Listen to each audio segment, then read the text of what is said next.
Bill's story inspires us, but it also reminds us that life is tough. For some people like Bill, a person living on the margins of society is extra tough. Sooner or later, however, you or I or our children will face challenges or already have faced challenges. Frailty, sickness, the loss of someone we love, a failed business or a failed marriage, addictions, disasters, traumas. I want to take a look at the Bills of today. Now, you might see yourself in Bill's story of perseverance, and you might be compelled to toughen up. Persevere. I can do it. But you also might be inspired towards compassion. For today's message, I'm inviting you to look beyond ourselves and to look into considering the Bills that are all around us. Those who exist just across the margins of the circle of people that we usually dwell in. People who live outside our inner circle, like the poor or elderly, the forgotten or lonely, homeless, those in recovery from addiction and those who aren't, the imprisoned, those who live under abuse. These are the very people that Jesus ministered to. Jesus sent out the apostles not just to go spread the gospel over the whole world, but to go to those who were living outside that margin or that circle. Outside the margins that we create. And what keeps us from them? Now, I'm not just talking about giving financial support. I'm talking about kindness and compassion or forgiveness. What I'm really trying to get at is what prevents us from even seeing these people that might be on our margins. What holds us back when we have been clearly sent out? Before looking at our own culture a little further, let's take a look at our main character in today's Bible text, Paul, our apostle. Last week we looked at the first chapter of Thessalonians, which was something like an introduction of a letter. And this week, or at the end of the service last week in closing, I send you out to go and be Jesus, particularly to children in our communities. Today, as we move into chapter 2, we're going to take a deeper look into what that means to be sent to those in the margins of our communities and societies today. Now, before Paul's visit to Thessalonica, he had been working with the church of Philippi. And you'll probably remember stories about him. That's where he and Silas had been tortured and imprisoned. And while they were in prison one night, they were singing hymns and singing praises to God. And the Holy Spirit moved throughout the whole prison, and the guards and the prisoners were all converted during that evening. In Paul's letter, he's describing what an ideal church looks like, as well as what an ideal servant looks like. And that's us. He's talking about what we should look like as a church and as individual servants. In verse 4 from this morning's reading, Paul said, "We have been approved and trusted by God with the good news." Now you might be thinking, oh yeah, that's good for preachers. Yeah, that's good for Carmen. She's been through the stuff and she's been approved and trusted. But no, that's not just what Paul's talking about. Through our creation, in the way that God created us in God's own image, and through our baptism, God has been examining us and approving of us. And God continues to examine and approve of our hearts and continues to create us for this mission of going out. So this isn't a letter. Paul didn't just write this letter to preachers or to leaders of the church. He wrote the letters to you, to me.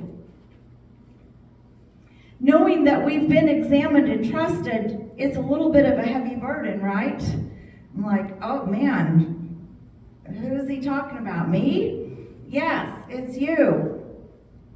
We know that Paul and Silas had been beaten and imprisoned, and they were literally thrown out of the city of Philippi before coming to the Thessalonians.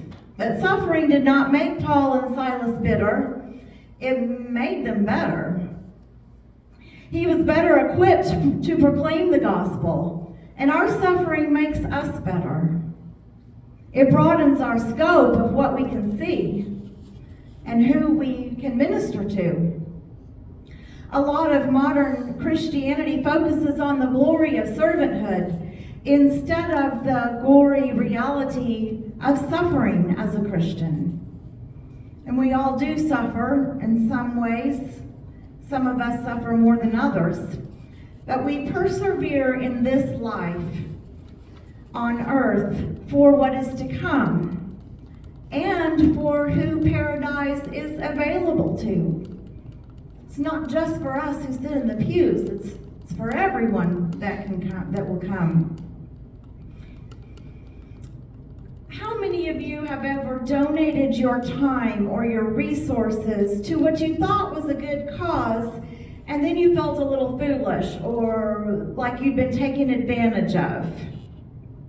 It happens. We might give money to such and such, and they use it for purposes that we don't approve of. Or, I don't know, things happen all the time, and we become leery of where we send ourselves to. We worry that we might appear to be foolish.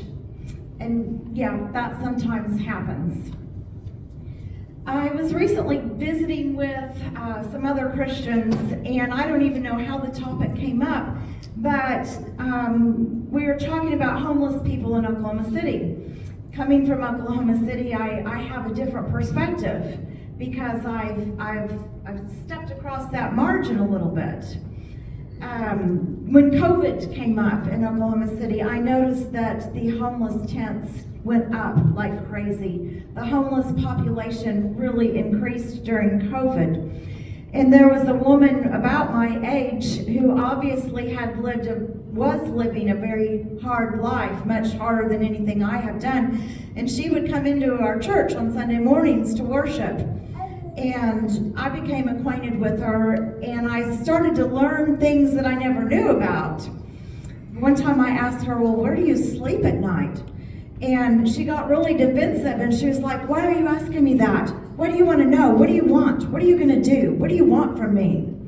And I was shocked. I was like, oh no, I just wondered. And she wouldn't tell me where she slept, but she slept on a concrete slab behind a dumpster behind a restaurant. And she didn't want anybody else to know about this place because this was the safest place she could find.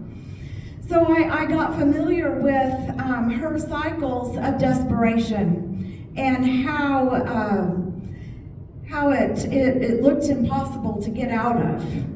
And she did continue to attend occasionally, and I lost track with her. But it changed my perspective. Another thing that happened is two of my family members in the last decade or so have been homeless. And that changed my perspective and the way I see people on the margins. So I began to, I'd go around to all the thrift stores and I'd collect up socks. And then I'd take them out to the homeless camps and pass them out. In the summer, there was this store you could go buy your groceries at a very big discount. They were like discarded stuff. I'd buy up a whole bunch of apples and oranges and take them out and deliver them. And I just, every time I did that, I knew that the action wasn't wasted. Even if I was just, saying hi to someone or smiling, I knew it wasn't wasted. And every time I did, I prayed fervently that somebody, somewhere, would be showing kindness to the people that I loved that were homeless. kind of like the way Jesus multiplied the loaves and the fish. I was praying that God would multiply my gift to multiply, so everyone would have an act of kindness. But the point I was going to make, I have to go back to it. I was talking with a couple of people about homeless in Oklahoma City, and they were like, I get so sick and tired of pulling up to the stop sign, and homeless people are out there with their dogs, and they're asking for money for their dog. And they just don't have their priorities right. I'm not giving them anything because they should be trying to take care of themselves before they try to take care of a dog. And I thought about that. Yeah, I can see that. But also I can see homeless people whose only love of their life is their dog. And how that dog probably keeps them going every day and keeps them alive every day. So by my point is that by stepping out of my margin or the comfortable place that I live within, it changed my perspective. And it allowed me to develop a deeper compassion and a deeper love. And I think that's what God is asking and leading us all to do. Whether it's reading literature, watching a show, or meeting with people you know around here. And I'm not saying everybody go out to a homeless camp and distribute food. I'm saying let's open our awareness to the needs of our world. And let's find out how God can use our gifts, our spiritual gifts. When we make a gift such as that, it is not wasted. I once heard or read, or who knows, it might have been on Facebook, but I heard that for a person who doesn't know Christ, it takes 25 evangelists to move them into accepting Christ, or 25 offerings of kindness, or whatever that is. So when we make a gift, whether it's a gift of our own self or a financial gift, it doesn't get wasted. It doesn't matter if it's the first gift they received or if it's the 25th or the 100th. No act of love is wasted. We often get tied to the outcome of our gifts. I think one of the things that might stop us from giving is we want an outcome. We want to see results. If we give money to help a woman get out of a dangerous home, we want her to stay out of the dangerous home. We don't want her to go back, and then we think, oh man, I just wasted that money because she went back. But it's not a waste. It's kind of like collecting little gifts of love. And if a person collects enough, maybe these individual little gifts can turn into a mosaic of someone who is beautiful and whole. Our gifts aren't wasted. When we do waste what's been given to us, we tend to see a withering in our spirit, in our spiritual life. Wasting away, withering away, it's the same thing. And with so much hurt and so much trauma and so many problems that our neighbors are suffering and that we are suffering, we cannot afford to waste one single act of kindness. Sometimes an act of kindness is a smile instead of a disapproving look. Sometimes it's trying to put yourself in someone else's shoes and suspend a judgment on their situation.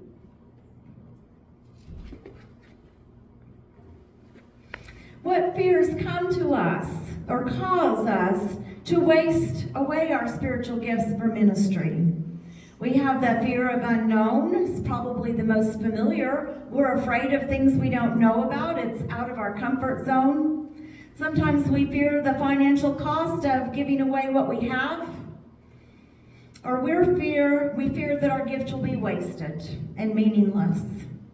In our very first verse from Paul today, Paul said, "Our visit with you wasn't a waste of time." Whatever we give in the name of God is never wasted. Just because we don't see the outcome that we want doesn't mean our gift is wasted. Everything we do or don't do matters. If we waste our gifts and kindness by keeping them to ourselves or just not doing anything at all, it affects our spiritual life. It affects our capacity. Our capacity for love begins to diminish. As disciples of Christ, we have been examined and approved and sent. God is continually creating in us something new. And God continues to examine our hearts. And God continues to approve of what we can give in ministry to others. Praise be to God. Amen.